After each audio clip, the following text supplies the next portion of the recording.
constitutional restoration, and have gone around the country and talked about the Founding Fathers and the wonderful document that they were inspired to create for this nation and actually for the world. But everywhere I go, I speak about this, there's always a but. And they'll say, well, Al, that sounds good. The Founding Fathers, great document, we got a great nation here, and we've got some warts and so forth, but didn't those guys have slaves? Yes, they did. Not all of them, but slavery was pretty rampant during that time period. So there's always yes, but. So I did what my mom admonished my brother and I when we were small. Don't just take other people's word for it. Go out and find out for yourself, because we were taught certain things in school that basically maligned the Founding Fathers, that they were a bunch of hypocritical, racist, bigots, and perverts. But as I got to study this document and see the results and the fruit of their labors, it didn't match up. Because you all know you can't get good fruit from a bad tree. You can't say the Constitution is inspired by Heavenly Father and then call the Founding Fathers a bunch of hypocrites. It just doesn't match up. It does not work. So I decided to do some studying, read some books, read their original words. I studied the words of Dr. Martin Luther King, as he talks about it, and one of my favorite people in history, Frederick Douglass. In the history of the world, nearly every nation has had slaves. Slavery is not a racial problem. It is a human problem. View slavery from a historical perspective. Slaves from Cumberland, Maryland. The first slaves arrived at Jamestown in the year 1619 on a Dutch ship. Religious leaders of Jamestown opposed the importation. Opportunities in the economically diverse Northeast proved much more attractive to immigrants than the staple crop agriculture of the South. Between 1619 and 1707, slavery became entrenched. Physical labor in the South was best performed by gang systems under the supervision of an overseer. No free whites wanted to do this kind of physical labor, and the Native Americans they put to work soon vanished into the forest. African slaves were more vulnerable to enslavement than white indentured servants or Native Americans. Language. Cultural. Traders mixed slaves by tribe and language with others they had nothing in common but their skin color, isolating them further demoralized. British colonists convinced themselves that Africans were really not human beings, that they were property and thus legitimate subjects for enslavement within the framework of English liberty. By the mid-1700s, Americans imported approximately 7,000 slaves from Africa and the Caribbean annually. By 1763, between 15 to 20% of all Americans were African Americans, free and slave, yet 90% resided south of the Pennsylvania line. Northern reformers passed Manumission Act beginning in the late 1700s, and the Quaker Anti-Slavery Society of 1775 formed the world's first abolitionists group. By 1830, only 3,000 slaves were left in all the North, compared to more than 2 million in the South. By 1835, some 40% of Virginians and 66% of all South Carolinians were black. Laws made it harder to free slaves. As the institution of slavery matured in colonial Virginia, slaveholders saw the small number of free blacks in the colony as a great inconvenience, suspected of everything from receiving stolen goods and encouraging slaves to run away to fomenting rebellion. In 1691, the General Assembly passed a law aimed at making masters think twice before freeing any of their slaves. It required a newly freed slave to leave the colony within 6 months and the former master to pay for the trip. No Negro, mulatto, or Indian slaves shall be set free, upon any pretense whatsoever, except for some meritorious services, to be adjudged and allowed by the governor and council, for the time being. Passed in response to rumored slave insurrections, this act permitted manumission only upon approval of the governor and council. George Mason. This infernal traffic originated in the avarice of British merchants. The British government constantly checked the attempts of Virginia to put a stop to it. Every master of slaves is born a petty tyrant. They bring the judgment of heaven on our country. As nations cannot be rewarded or punished in the next world, they must be in this. By an inevitable chain of causes and effects, Providence punishes national sins by national calamities. He lamented that some of our Eastern brethren had, from a lust of gain, embarked in this nefarious traffic. As to the states being in possession of the right to import, this was the case with many other rights, now to be properly given up. He held it essential in every point of view, that the general government should have power to prevent the increase of slavery. Attitudes changed during the American Revolution. The Revolution changed attitudes in both the North and South toward slavery, as official actions toward abolition began in 1774. When the Constitutional Convention was held in 1787, the sentiment for phasing out the entire institution of slavery was becoming very strong. In nearly all of the states, the moral issue was clear, as 8 states proceeded to abolish slavery gradually or immediately. The first to forbid slavery in its constitution was Vermont in 1777. The Northwest Ordinance of 1787. The pathway to an economic transition out of slavery was not so clear, not even for the slaves. Most of them were woefully unprepared for a life of competitive independence. John J. Prior to the Great Revolution, our people had been so long accustomed to the practice and convenience of having slaves, that very few among them even doubted the propriety and rectitude of it. Some liberal and conscientious men had indeed, by their conduct and writings, drawn the lawfulness of slavery into question. Their doctrines prevailed by almost insensible degrees, and was like the little lump of leaven, which was put into 3 measures of meal. Slavery in the North and South beginning in 1780, the northern states, PA, RI, CT, NY and NJ began to adopt gradual emancipation laws. Far more slaves were freed in the South than ever were in the North, but this was by private manumission instead of legislation. Some states freed their slaves, who fought for America in the Revolutionary War. 5,000 slaves won their freedom this way. By 1810, there were 78,000 freed blacks in the North but 108,000 freed blacks in the South. A shift occurs. In 1793, the cotton gin was invented by Eli Whitney. The South began to produce over 70% of the world's cotton. The price dropped from a high of $1 a pound to just a few cents. Between 1793–1860, the Southern slave population tripled, rising to 4 million on the eve of the Civil War.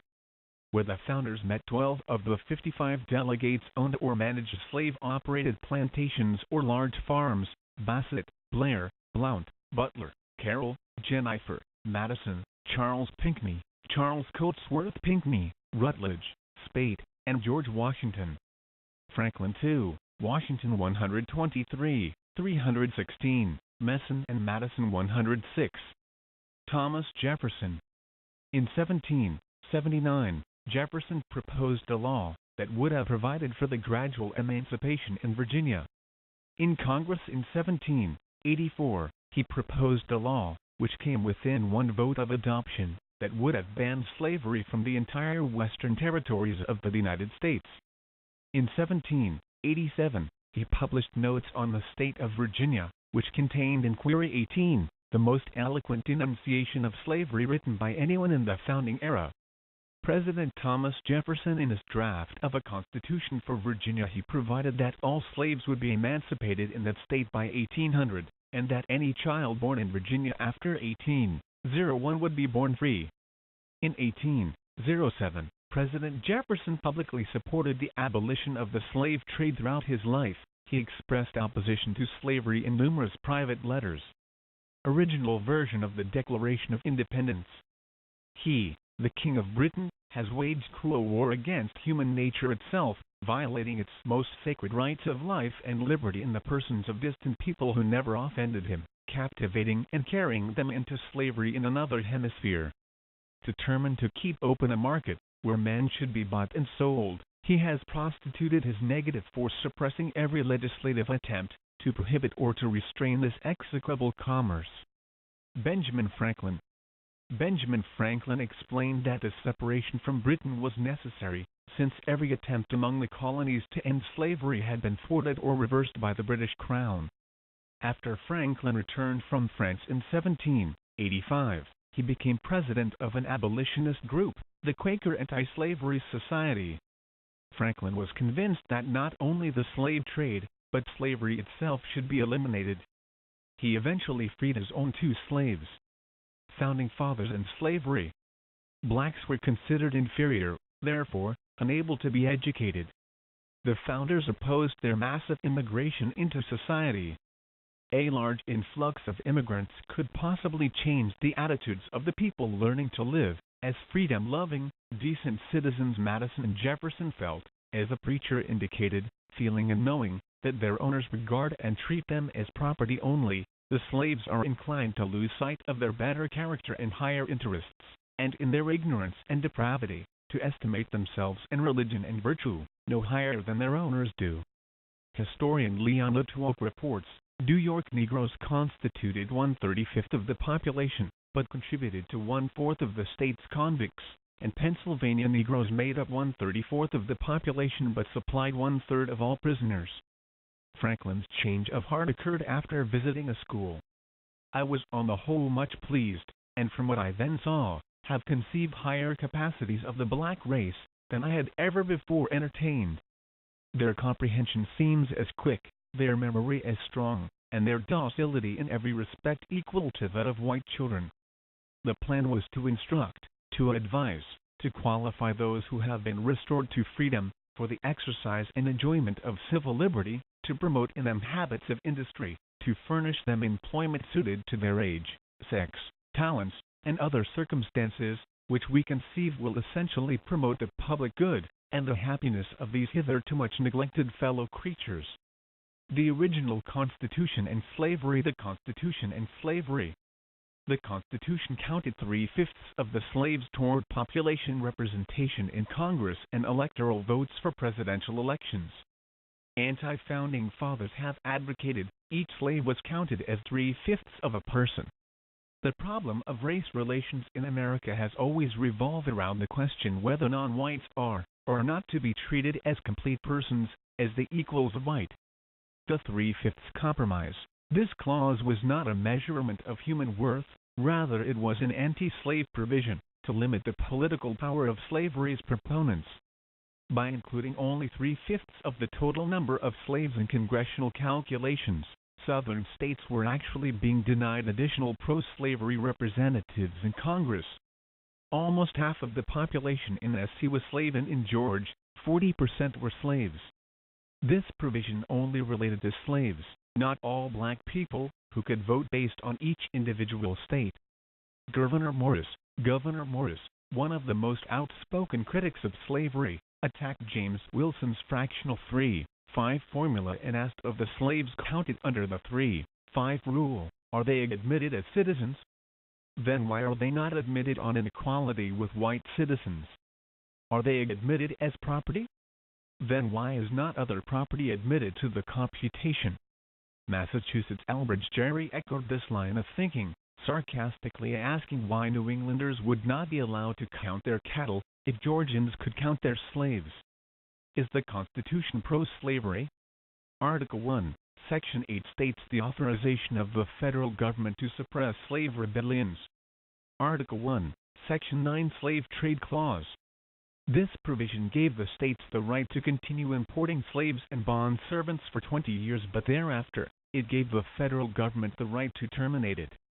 Article 4, Section 2 The Fugitive Slave Clause.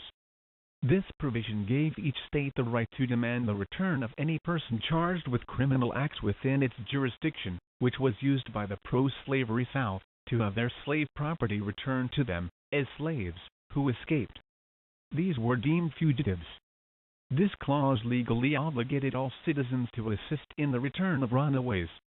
Article I, Section 9 Until after 1800, the South was favorable to the movement of limited slavery. This provision was the first milestone on the long road back from slavery. This delay of 20 years was the price 10 of the states were willing to pay, in order to ensure that the original Union would include the 3 states of Georgia, South Carolina, and North Carolina. They wanted more time to phase out their economic dependence on slavery. C.C. Pinckney declared it to be his firm opinion that if himself, and all his colleagues were to sign the Constitution and use their personal influence, it would be of no avail towards obtaining the assent of their constituents.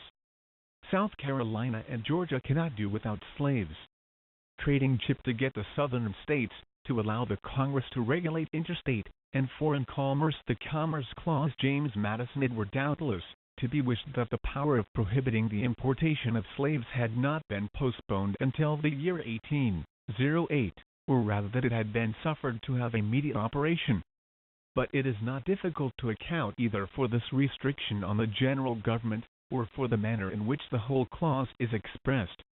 It ought to be considered as a great point gained in favor of humanity, that a period of 20 years may terminate forever, within these states, a traffic, which has so long and so loudly upbraided the barbarism of modern policy, that within that period it will receive a considerable discouragement from the federal government, and may be totally abolished.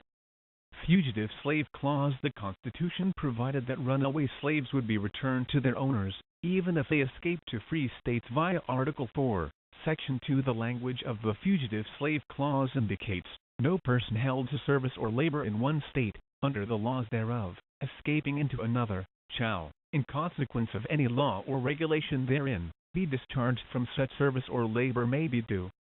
Notice that the words slavery or slave are carefully avoided. Madison wrote that the convention thought it wrong to admit in the Constitution the idea that there could be property in men. The language adopted was meant to show no approval of slavery but only an acknowledgement that it exists and will remain for the time being. Reasons for not freeing the slaves. Immediate freedom for the minority would have ended freedom for the majority. Had there been no union of the 13 colonies, the South would have been free to develop slavery without restraint.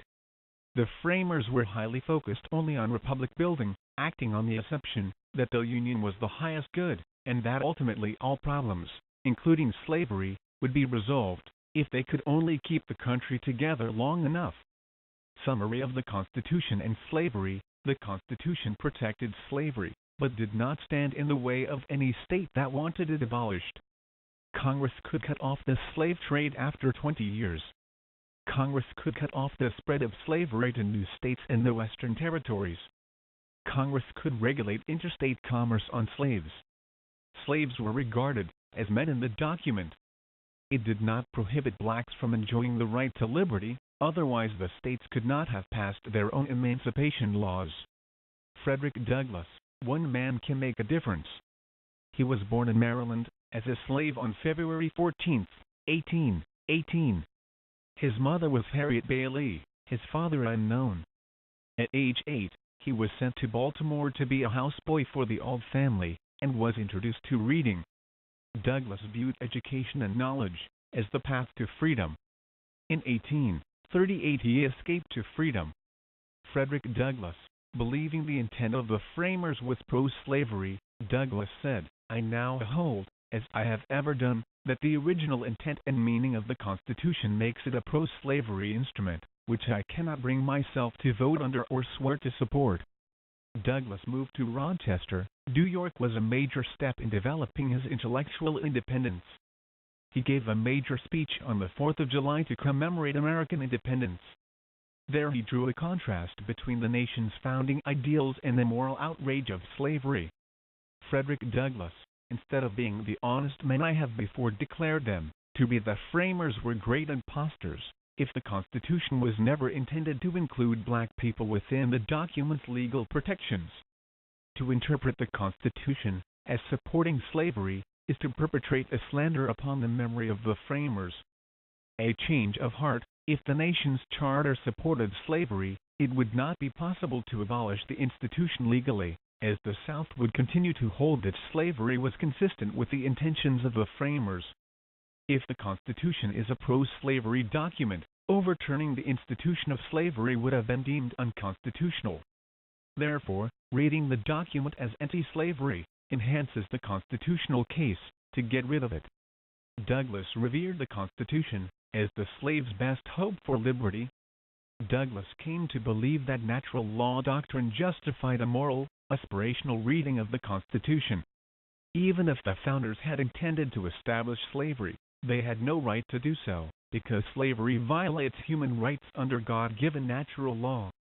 Douglass said about the importance of the Union, the freedom of the whole slave population would be sacrificed if North separated from South. The Constitution had established the institutional framework to implement the natural rights proclaimed in the Declaration of Independence. Concentrating on the document's ideals helped Douglass to understand the compromises with slavery could be viewed as mere temporary expedients made under necessity. Armed with his ethical reading of the Constitution, Douglass would seek to demonstrate that slavery was not only immoral but also unconstitutional. His vision of the Constitution as a potent weapon against slavery anticipated the legal strategy of the NAACP and Martin Luther King, Jr. Frederick Douglass to the abolitionists, do you not realize that in condemning the Constitution, you are forsaking a vital legal weapon against slavery? To the Southern slaveholders, he would argue, do you not realize that slavery violates the Republican ideas of the founders? Also, do you not realize that the Constitution authorizes the federal government to abolish slavery not merely in its branches in the territories, but also at its roots, the Southern states? 100 years later, the Negro lives on a lonely island of poverty in the midst of a vast ocean of material prosperity. 100 years later, the Negro is still languishing in the corners of American society, and finds himself an exile in his own land. So we have come here today, to dramatize a shameful condition. In a sense, we have come to our nation's capital to cash a check. When the architects of our republic wrote the magnificent words of the Constitution and the Declaration of Independence, they were signing a promissory note, to which every American was to fall heir. This note was a promise that all men, yes, black men as well as white men, would be guaranteed the inalienable rights of life, liberty, and the pursuit of happiness. What falsehoods are we hearing today? That the founders never really believed all men are created equal. That the Constitution's compromises with the slave interests are sometimes said to be so wicked, and that the Constitution deserves little or no respect. That the founders failed to abolish slavery. That the Constitution is a pro-slavery document. And why did Thomas Jefferson and George Washington, who advocated the abolition of slavery, continue to have slaves themselves? 20th century practices used to defame the founders' deconstructionism, a steady flow of belittling and negative portrayals of Western heroes, beliefs, values, and institutions. These individuals make their living by telling only part of the story and spinning it negatively, manipulating others into supporting their views and objectives, identify every word and exploited verses. Highlighting what has made us the envy of the world: post-structuralism, a belief that nothing transcendent can be learned from history. Especially evident in the judiciary, where judges interpret the meaning of the Constitution for themselves, involves redefining the simplest words with new meanings, e pluribus unum, out of many, one, much diversity in America but a common national unity, which overcomes differences, e pluribus unum, out of one, many, dividing the nation into separate groups with no unifying commonality. Modernism examines historical events and persons as they occurred and live today rather than in the past, produces many flawed conclusions. Religions, Jefferson, Founding Fathers: minimalism, unreasonable insistence on oversimplification, taking complex problems facing the nation and reduce them to one-line platitudes or campaign slogans. Jefferson taking a complex, sophisticated man and portraying him as a racist, atheist, etc. Single-issue driven, narrow agendas. Academic collectivism, writers and scholars quote each other and those from their peer group instead of researching original documents. Dominating the academic world today, primary source documents and historical evidence are the proper standard for historical truth, not professors' opinions. What we find in modern textbooks, historians intentionally omit critical pieces of evidence.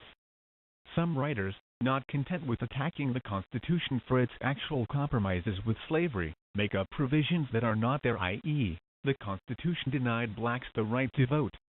Whereas earlier the Declaration of Independence had so eloquently proclaimed that all men are created equal, the delegates to the Constitutional Convention put political expediency before the immorality of slavery.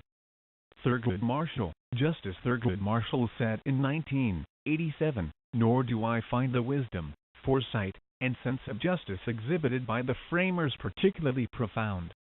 To the contrary, the government they devised was defective from the start. He also said in that same address, the prevailing opinion of our framers was that blacks were so far inferior that they had no rights, which the white man was bound to respect, and that the Negro might justly and lawfully be reduced to slavery for his benefit. Ralph Abernathy, prominent civil rights activist of the 1960s and 1970s. There can be no pure memory of an American Revolution that published a declaration that liberty was a right accorded to all men, and then created a constitution that specifically prohibited blacks from enjoying that right. The only logical conclusion that modern blacks can draw from such circumstances is that their forefathers were not regarded as men by the white founders of this country. Countering the age-old arguments all men are created equal, most founders knew the practice of slavery was at war with the principles of liberty. The words, slave or slavery, are omitted from the Constitution. Slaves were referred to as persons. The Constitution is based on God-given natural law. Jefferson referred to blacks as men in the Declaration of Independence. Madison wrote that the convention thought it wrong to admit in the Constitution the idea that there could be property in men. The language adopted was meant to show no approval of slavery but only an acknowledgement that it exists and will remain for the time being. The founders failed to abolish slavery. Immediate freedom for the minority would have ended freedom for the majority. Sheer numbers, prejudices, new government. The framers were highly focused only on republic building, acting on the assumption that the Union was the highest good, and that ultimately all problems, including slavery, would be resolved if they could only keep the country together long enough. Had there been no Union of the 13 colonies, the South would have been free to develop slavery without restraint. They could keep their slaves and reject their founding principles. Or they could affirm their principles and limit the growth of slavery, thereby placing it on an ultimate course of extinction. The Constitution is a pro-slavery document. 3.5's clause. This clause was not a measurement of human worth, rather it was an anti-slave provision to limit the political power of slavery's proponents. By including only 3.5 of the total number of slaves in congressional calculations, Southern states were actually being denied additional pro-slavery representatives in Congress. Article I, Section 9 - Until after 1800, the South was favorable to the movement of limited slavery. This delay of 20 years was the price 10 of the states were willing to pay, in order to ensure that the original Union would include the 3 states of Georgia, South Carolina, and North Carolina. They wanted more time to phase out their economic dependence on slavery. C.C. Pinckney declared it to be his firm opinion that if himself and all his colleagues were to sign the Constitution and use their personal influence, it would be of no avail towards obtaining the assent of their constituents. South Carolina and Georgia cannot do without slaves. Northwest Ordinance of 1787. Why did some of the founders such as Washington and Jefferson continue to have slaves through the founding era? Why did Washington free his at death and not Jefferson? In 1799, Virginia law allowed for the freeing of slaves at death. Washington. In 1826, the law changed.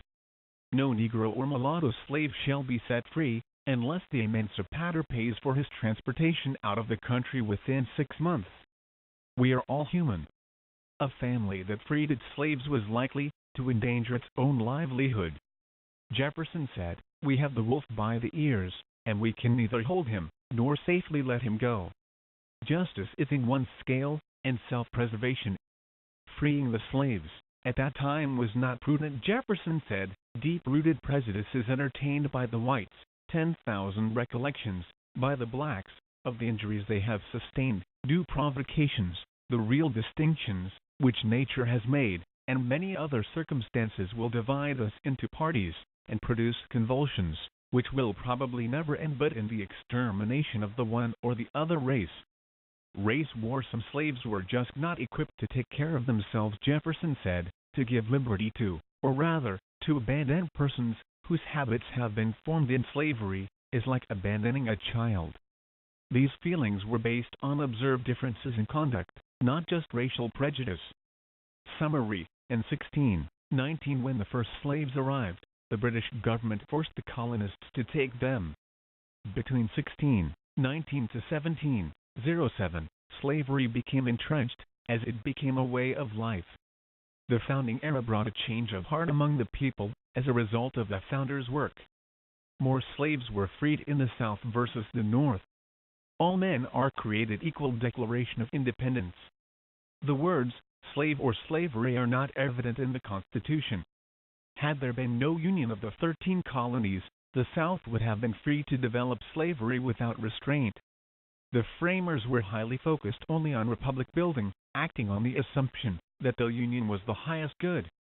Most slaves were not equipped to take care of themselves. Instead of being the honest men I have before declared them to be, the framers were great impostors. If the Constitution was never intended to include black people within the document's legal protections, to interpret the Constitution as supporting slavery is to perpetrate a slander upon the memory of the framers. Frederick Douglass, Abraham Lincoln, the fathers of this government, expected and intended the institution of slavery to come to an end. They expected and intended that it should be in the course of ultimate extinction.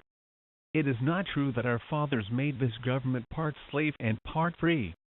They found the institution existing among us, and they left it as they found it. But in making the government, they left this institution with many clear marks of disapprobation upon it. They found slavery among them, and they left it among them because of the difficulty, the absolute impossibility of its immediate removal.